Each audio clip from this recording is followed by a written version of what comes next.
Well, hello, everybody, and welcome to Bayou Bets for a Monday, August the 7th, 2023. We have plenty to talk about, stuff we didn't get to talk about at the end of last week, stuff that's happening today, stuff that happened yesterday, just a whole jam-packed show for preseason. I tell you what, it's about as busy as it's going to get. I'm Jim Derry along with Spencer the Guru Urquhart. Spencer, what's going on today? Hey, it's going good, Jim. You know, just like you said, a lot of stuff to talk about, a lot of football. Saints training camp, conference realignment. The news cycle isn't slowing down. We're into August. So, yeah, can't wait to get into it. I know you think we'd get a break. Jerry's here. Of course he is. Hello, Jerry. What's going on? Mr. Horace is here as well, ready for a good show. We are going to have a good show today. Before we get to the what's going on, we remind you we would appreciate it if, no matter where you're watching, if you would go and subscribe to the Bayou Bets YouTube channel because you know, we put all kinds of stuff there. You can get notified of when we're going to have the show, which is Monday and Thursday. We have Datitude going on there. Zoe has all kinds of great shorts that she's putting up. I'm telling you, it is worth checking out the YouTube, the Bayou Bets YouTube channel. Also, a reminder that Caesars Sportsbook is the official odds partner of bet.NOLA.com. Today's headlines, well, we never even got to it. Who'd have thunk it? Saints running back Alvin Kamara suspended 3 games. Oh, we're going to talk about that for sure. I mean, 3 games. Yeah. Derry, you were so wrong. You said a minimum of 4 games. You're just an idiot. You're a moron. Even my own son was calling me a moron. Saints hosting running back Kareem Hunt and linebacker Anthony Barr. We're going to talk about that. That is going to be probably the 2/3 of our show, I would say. We're going to chat about the Pac-12 being near death. Only 4 of the Power 5 remain. Are we going to have a Power 4 or maybe even a Power 3 at some point? We're going to get into that. That is actually my rant for the day. And then Zoe's going to come on a little bit and talk about the U.S. women's national team being eliminated in a shootout versus Sweden. They lost. They were knocked out by, like, I don't even want to say inches, almost an inch. Whatever. That stupid replay. That damn computer killed them. They never should have been in that position, though. Had they made one of the kicks the penalty kicks they had before that, they wouldn't even have been in that position. Wouldn't have anything to worry about. All right. Let's get going here. Let's see. Underhill apparently tweeted out that Rashid Shaheed is out for a few weeks. I don't like that. I'm telling you, the Saints, remember when we talked about, Spencer, the no news is good news thing? Well, we've had a lot of news, and that's not good.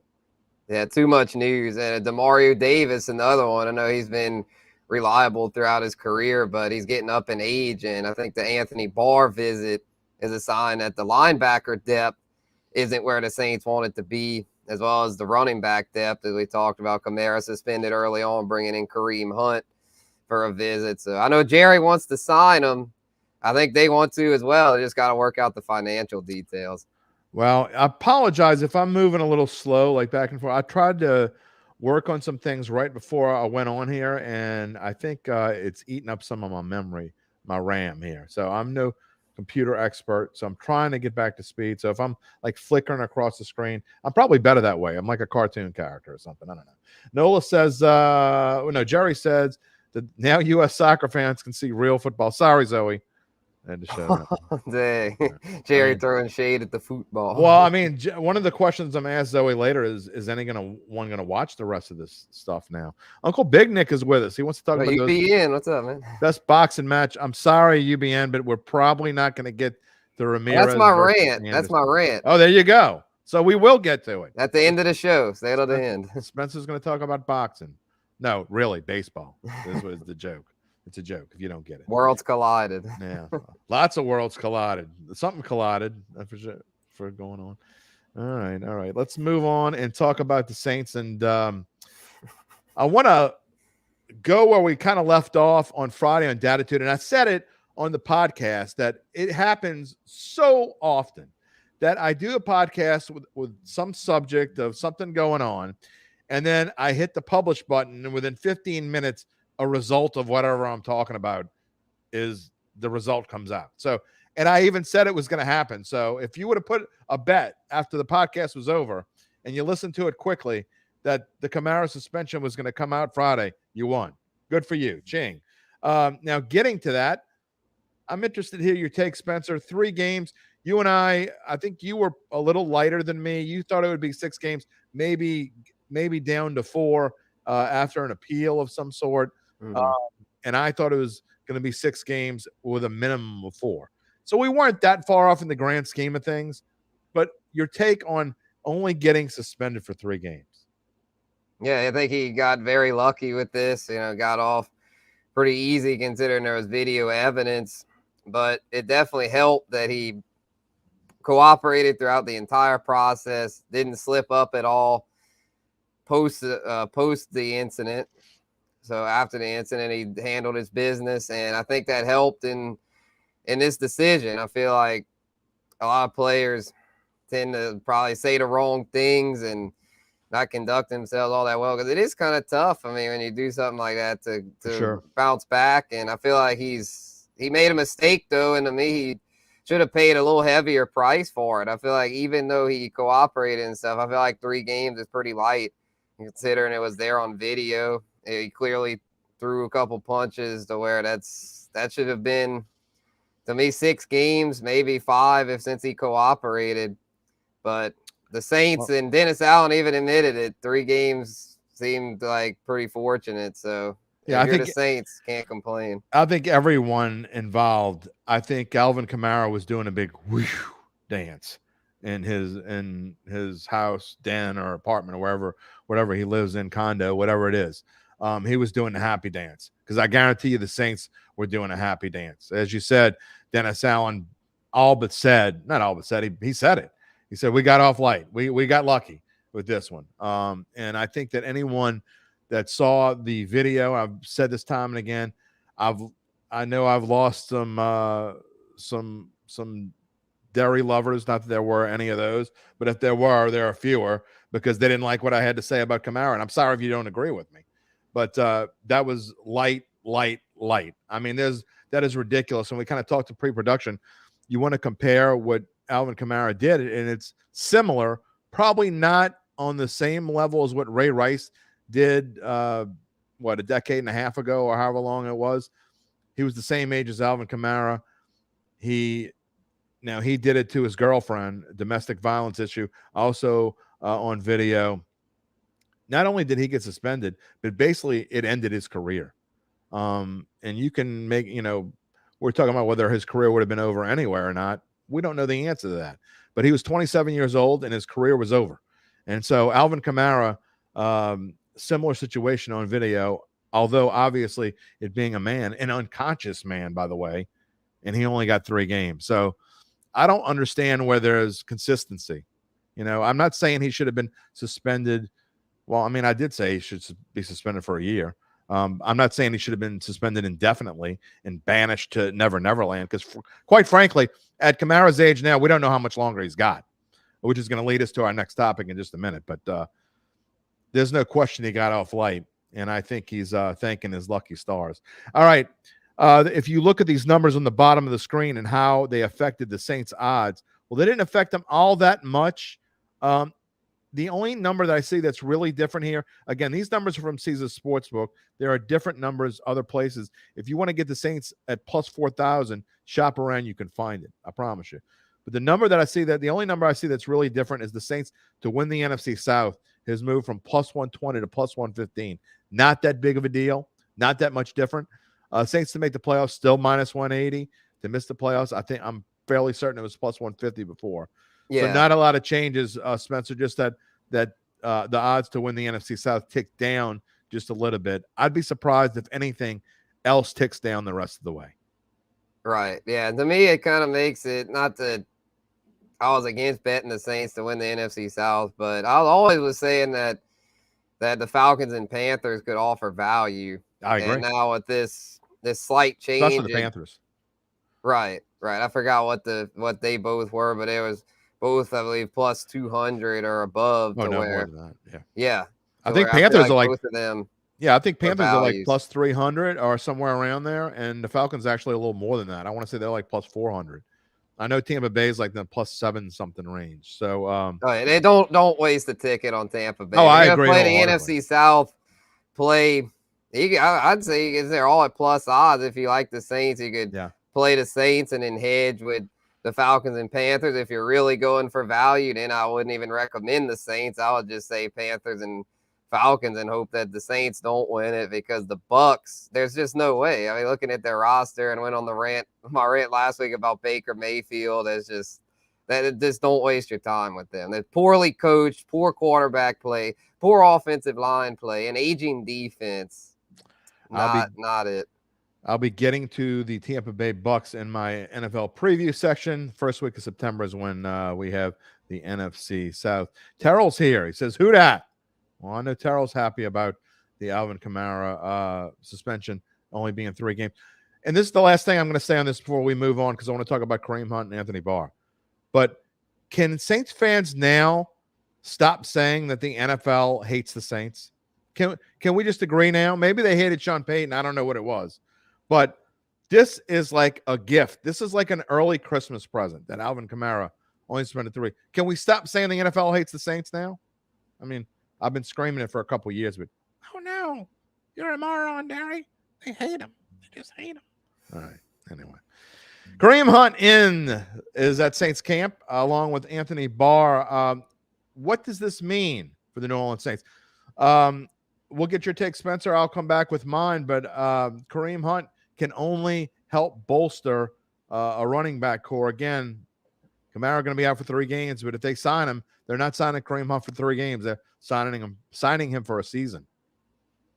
Yeah, I think so, because the backfield depth needs shoring up there. So I think he could be, or we'll give a little fantasy football take for y'all. I think Kareem Hunt could have some fantasy value, because he'll be, at minimum, the primary third down back to start the season. Yeah. And if Kamara can get back into form, then Hunt will probably just fall back into a bench role. But if Hunt shows well, he was a guy that was capable of being an every down back. If he shows well, that could end up an ugly situation for fantasy, because then it'll be a committee with him, Kamara, and Jamal Williams, not to mention the rookie Kendre Miller getting in there. So, yeah, when Kamara comes back, something's going to have to give. I honestly don't know if Hunt, if he does come in, his roster spot might not be safe for the full season, because that's going to be a lot of mouths to feed. But I definitely think early on, assuming he gets signed, that he'll be that third down back and offer fantasy value alongside Jamal Williams. Yeah, I think that them signing Kareem Hunt tells me that there is a perceived lack of depth. You can say whatever you want. And again, I use my son as an example often, because he's a 25-year-old know-it-all. And so many people out there, they're always high on the Saints. It doesn't matter what happens. They think the Saints are going 15-2. They're going to win the NFC South easily, be the number 1 seed, have that bye. I mean, it's kind of crazy. So I don't – first of all, you can never have enough running back depth, okay, first off. But second off, to me, for them even thinking about bringing in Kareem Hunt tells me that the Saints don't think they have enough running back depth. Mr. Horace is saying, it's hard to have too many running backs the way the injuries happen. Absolutely. El Rey planning for injuries with older backs. And quite frankly, Spencer, that's where we are now with, we've talked about this before. Alvin Kamara is no longer a spring chicken. He's at that age where this is about the time that running backs start thinking about retirement. And that's where we are. Right, yeah, because if you bring in Kareem Hunt, then your average age of the backfield is up there, because I think they were all from the 2017 draft class: Hunt, Jamal Williams, and Alvin Kamara. So, and then honestly, like, as the year goes on, it probably will take care of itself. Odds are one of them will end up injured, to where you won't just be able to have 3 and the other will be inactive. Yeah, and you talk about that. To me, I always look at. We had the same situation not too long ago when the Saints were talking about bringing in Latavius Murray. I mean, the first time. And they were saying how he was the same age as Mark Ingram. But you look at the stats, and he had way fewer carries than Mark Ingram had. So, to me, the lifeline of a running back is not so much his age as it is how many times he touched the ball, which means how many hits he's taken. And Kamara has touched the ball a whole lot throughout the course of his career. Jamal Williams, to me, didn't really become that big feature back until last year, and he finally got his chance with the Lions and got a chance to get out there, head over 1,000 yards and had 17, 18 touchdowns. I think he's going to be in that role again. If you draft, we'll talk about the fantasy impact in this later, but I think if you wanted to draft a Saints running back as your fantasy number one, I wouldn't advise it first off, but if you were, don't do that. I would take Williams first. I think he's going to be the one that's going to get the most fantasy points from this team. I just do. And not just because AK is going to be gone for 3 games. So the goal line back, if he can replicate that role again and get double-digit touchdowns. He was, even though he doesn't catch many passes, he was like a borderline top 12 fantasy back last year. And you could get him so late in drafts. That's another good thing with Jamal Williams. You can get him so late, and with Kamara's suspension only being 3, his average draft position's about to go up. So, take advantage of that value with Jamal. And then you could even draft Kendre Miller as a handcuff late because he goes late in drafts. For sure. And Elray brings up a great question that I have. I mean, they're bringing in Kareem Hunt, and they're bringing in Anthony Barr for linebacker depth. That's great. And I think Anthony Barr, I mean, obviously they have depth issues at linebacker. But to me, the number one position of lack of depth is offensive line. And Saints O-line is a big question. I mean, I want to know, I have not heard any, and I keep saying this, and no one is bringing this up. I want a writer, someone who covers this team, to ask them more about Andrus Peat. I was on 4th Down and 4 last night. Doug Mouton says it doesn't matter because James Hurst is going to start at left guard and Andrus Peat isn't going to play anyway. Well, that's fine and dandy, even if that's the case. Even if James Hurst is going to start at left guard, you need to have solid backup. Andrus Peat needs to be healthy, or they're super thin, because what if Trevor Penning isn't ready? I mean, well, we saw him play last year. That doesn't mean he's going to be ready to play left tackle.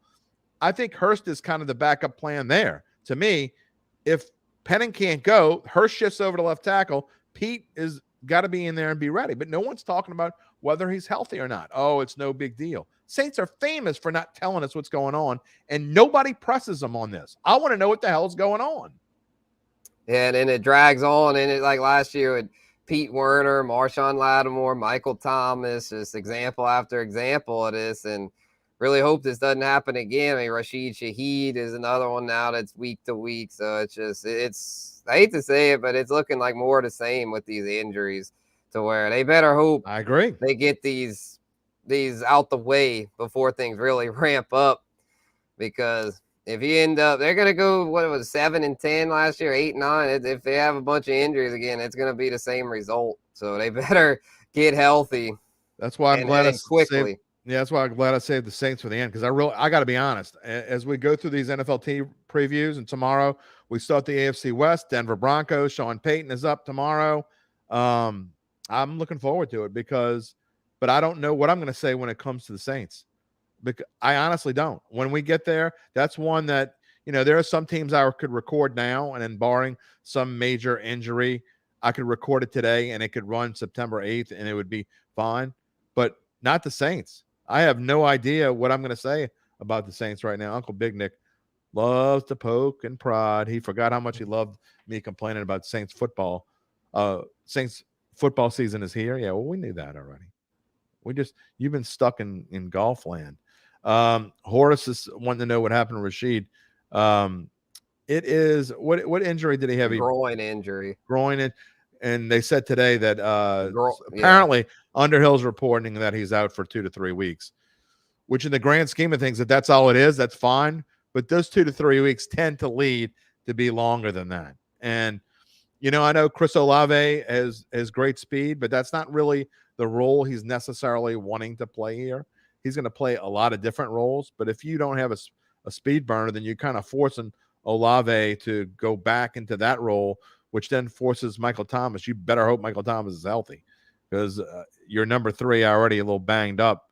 Traquan Smith is a little banged up too. So we already have injuries showing themselves at wide receiver. Lloyd points out core muscle injuries didn't happen when we had Bo on the training staff. I mean, we could talk about the training staff all along. I mean, I keep talking about that over and over again. The training staff has got its own issues. He also said, no way Pete's not starting with that contract. I don't necessarily agree with that. This team wants to win, and they're not going to be afraid to sit Pete down. I agree that If it's even and it's what and what, then Pete is going to win.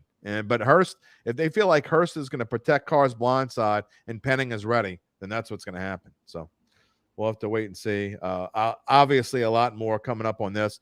We have to move on today because we want to keep this show underneath 30, 35 minutes, and we got to move on and do that. Next topic of conversation, Lloyd says if he doesn't start, they'll be traded.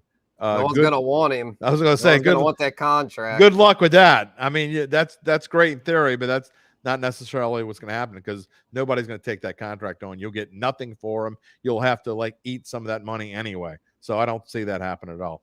All right, we're going to talk. I want to talk a little bit about the Pac-12 and all the weird things that happened this weekend.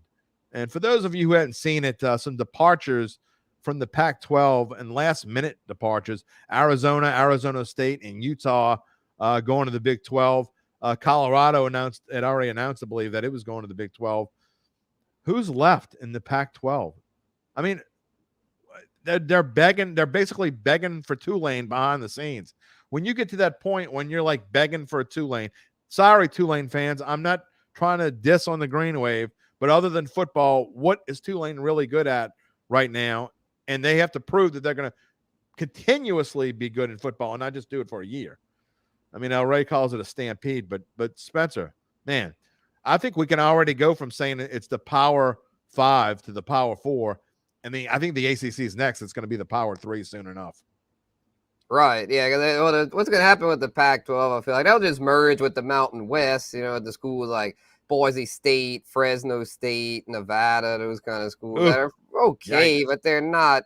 I mean, Boise State's had their moments, but none of those schools are anywhere close to competing for national championships. So, yeah, they'll drop down. And if they I don't see why Tulane would even want to leave the AAC to go there. I don't think that the new Pac-12 is going to be any better than the AAC. I know the AAC lost some key members to the Big 12, but it's they're still a fairly decent conference. And for geographically, it would make more sense for Tulane to just stay where they're at. So, from Tulane's standpoint, I wouldn't even want the Pac-12 unless they offer way more money, which I don't see them rolling in money right now. They're hurting. I mean, they lost all their big schools. All they got left is Stanford, Cal, Washington State, and one other one. I can't see. And how long? Suck. It's all sucky teams that aren't. I mean, they're good. Like Stanford and Cal are good, beyond athletics. So we're talking just athletics. The Pac-12 is screwed.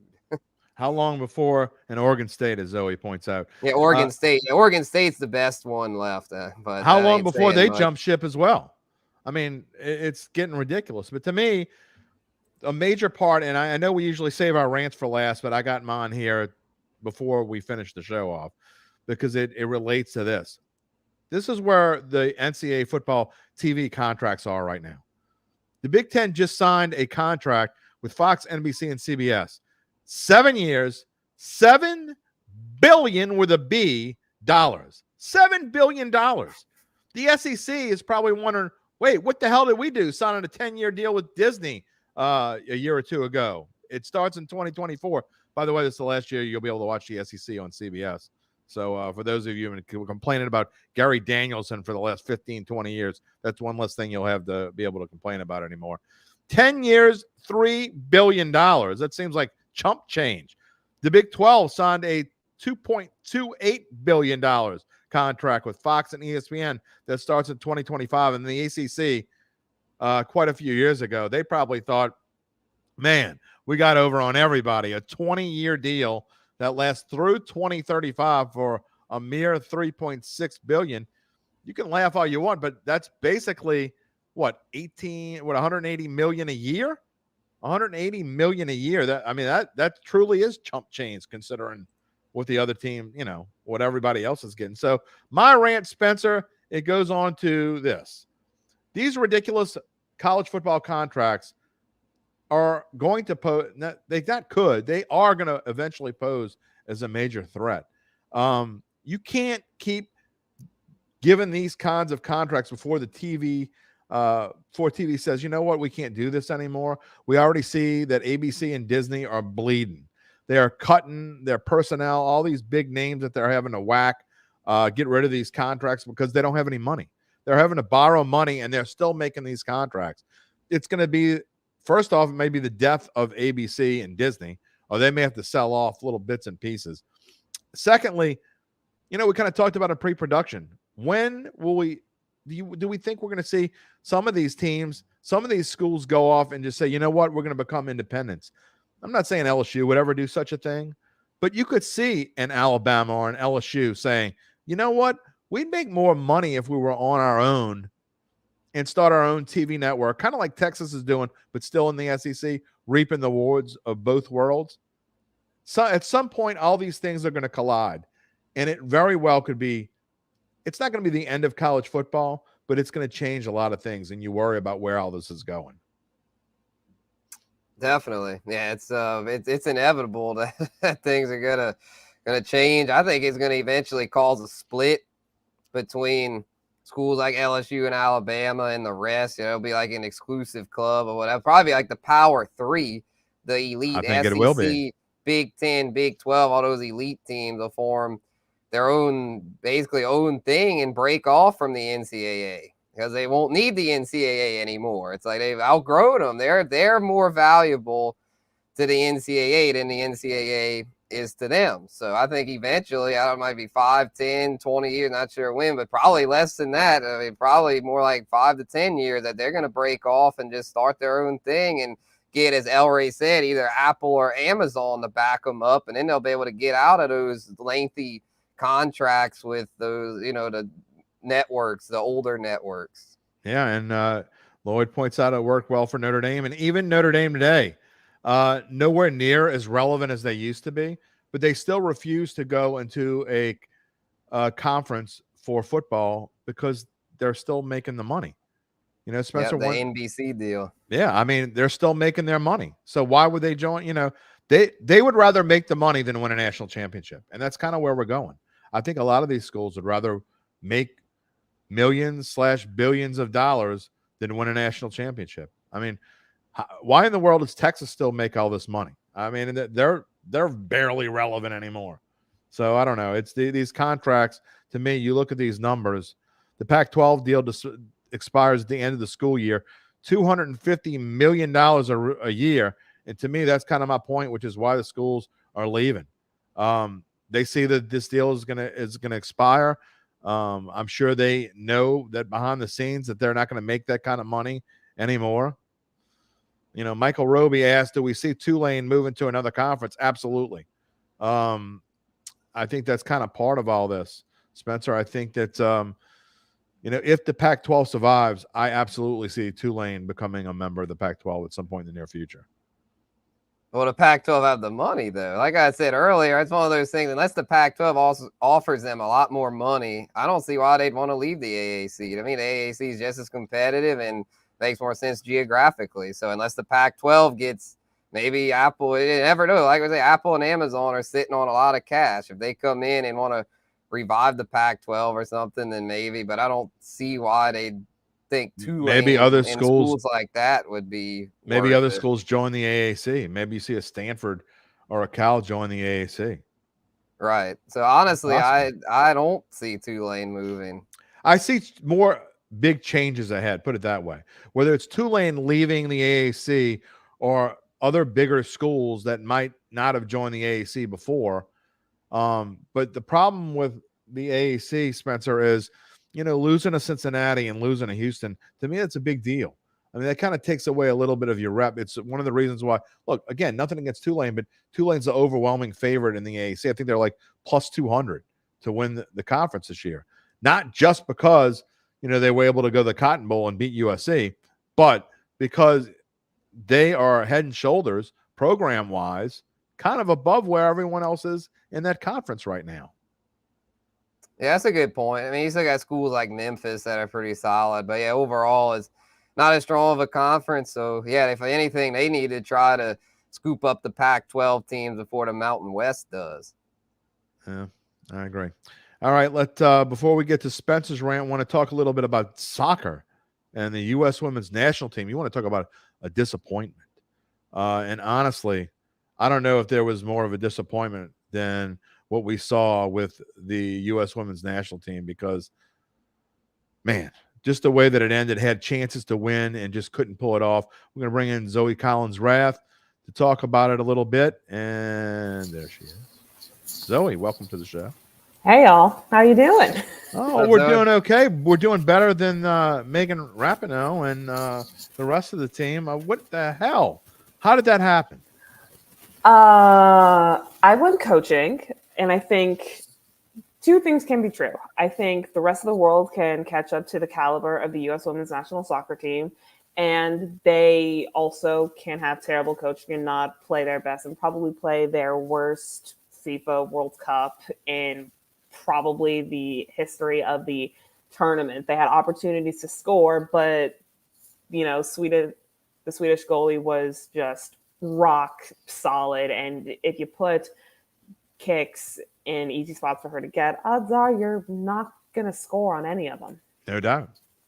We talked in pre-production about, how does this equate, I guess, to this U.S. women's national team? Remember the dream teams before Larry Brown came in and coached the dream team way back when, and they failed a medal, or did they win the bronze? Anyway, they were a major disappointment. I know that. Mm-hmm. And they haven't been that bad again since. And so I guess what I'm trying to ask is, this is going to force, I would guess, a lot of changes with this U.S. women's national team, that they're never in this position again. Absolutely. And one of my mentors, friends, and people who covered it, Candace Buckner, she even posed that question on her Instagram stories. Everyone getting flashbacks from the 2004 Athens Olympics, because it was just completely unexpected, especially for the U.S. women's national team, USA basketball back in 2004. And I don't think there's anything wrong with wanting to shake things up after you brought in this coach of 4 years. And I don't think they want to be in this position again. And you're absolutely right. So if you want to shake things up, it kind of has to start with, who's coaching the team, who's putting this roster together. Spence? Yeah, Zoe, I had a question for you about the overall picture at a Women's World Cup, because I know it's been especially true for the U.S. women. They got knocked out because of it. Just the lack of scoring. Like, what's been up with that? It seems like there hadn't been a whole lot of goals scored. The way I perceived it is that they kind of seemed a little bit nervous to score, and they weren't as quick to draw. And maybe some of it had to do with chemistry, because there was a lot of balls that were placed behind players, or too much of a lead for someone to score. And some of that, of course, builds with time. But if you're not putting the ball in bizarre places, or if you're kicking and it goes way right of the post, or it goes above the crossbar, and if you're not just putting the ball in the right places, you're not going to generate opportunities for your teammates to score. And if you can't do that, and you can't find the back of the net, then you're going to get into penalty kicks, and that is how you can lose in the World Cup. And it is a brutal way to do it. It's just a crapshoot at that point.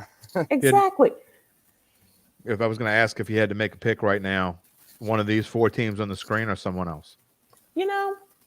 England is probably a good choice. But you know what?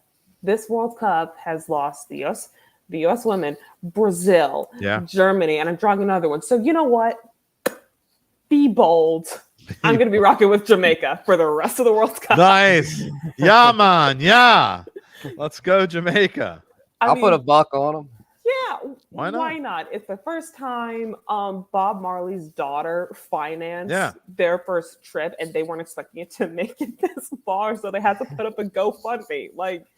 It's kind of like the NCAA tournament.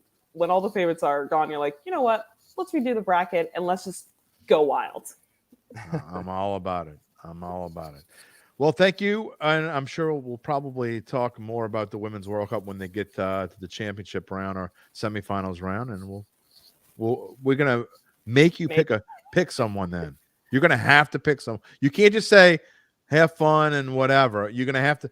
So get ready. The next time you come on, I'm going to make you pick someone.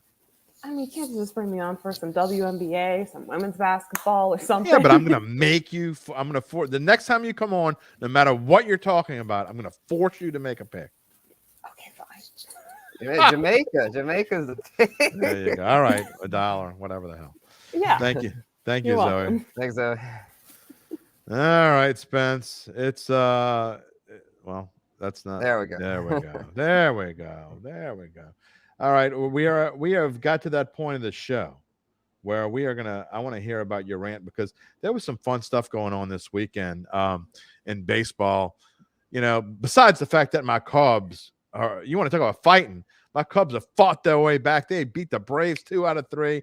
They have won more games than any other baseball team since the All-Star break. But that was not the story of the weekend. The story of the weekend, and if you haven't seen it, go find it. Tim Anderson and Jose Ramirez, what the hell was going on there? Oh my God, Tim Anderson, man, he's been doing this for a while. I was on Jose's side on this. I mean, Tim Anderson's an idiot. He's always jawing with somebody, doing stuff, and just it's the thing though. It's like, if you're gonna start a fight like that, you better finish it. And the fact is, he did not finish it. Jose Ramirez finished it with that right hook, and that was wow. I was like, that was the craziest fight I had seen since Jose Batista and Rugnet Odor back a few years ago. That was like, wow. When you first seen it, I was like, oh, it's probably this is a scuffle. I was like, oh, that's more than a scuffle. That was, whoosh. That was something there. And I know Zoe's probably mad at me because she's a White Sox fan, but Tim Anderson, like, come on, man, you've gotta, if you're gonna do that stuff, you gotta be able to finish that. You can't get embarrassed. They got like their that. asses kicked. I mean, Robert Ventura got his ass kicked by Nolan Ryan was like 70. I mean, I know I exaggerate a little bit, but I mean, really, if you're going to go out, if you're going to start a fight, you better win the thing, or you're really going to look like a moron. Exactly. And I mean, yeah, because he runs his mouth a lot. And if you're going to do that, you gotta be better than that. And Jose Ramirez, you can tell he's the kind of guy that you don't want to pick a fight with him. Like, he's one of the best players in the game. And that's one where Tim just bit off more than he could chew, and we saw the end result. All right. Well, one of my fantasy teams, Jose Ramirez, who's been kind of a disappointment overall this season. I mean, look, he's still doing fine, but he's been an overall little. What kind of suspension do you expect for these two guys? Is it going to be more than 7 games? I feel like that's a good number to set the over-under at, because I was saying anywhere between 5 and 10. I definitely think it'll be more than 5. I'll say, I mean, that was pretty bad. I'm going to say 8 for both. I think that at least 8, maybe 10, probably 8, because, you know, it kind of, I mean, after a few punches, it settled, like, and I'll say 8. Well, UBN wants to know, if I can show it here. He wants to know how many points you get in fantasy for a knockout.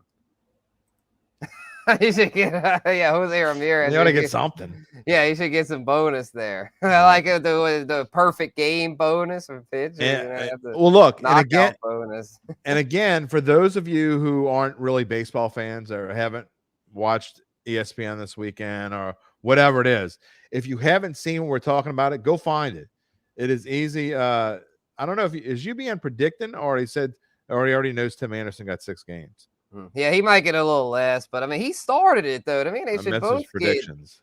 Well, I mean, Ramirez, I definitely think as Ramirez freaking clocked him. I know he's defending himself, but I mean, as Ellery said, sat his butt down. Like, I think, he said he just looked it up. It already came out. That is what they got. So Tim Anderson got 6 games. Well, and Ramirez got 3. Dang. Well, I guess that's the case. Don't start it.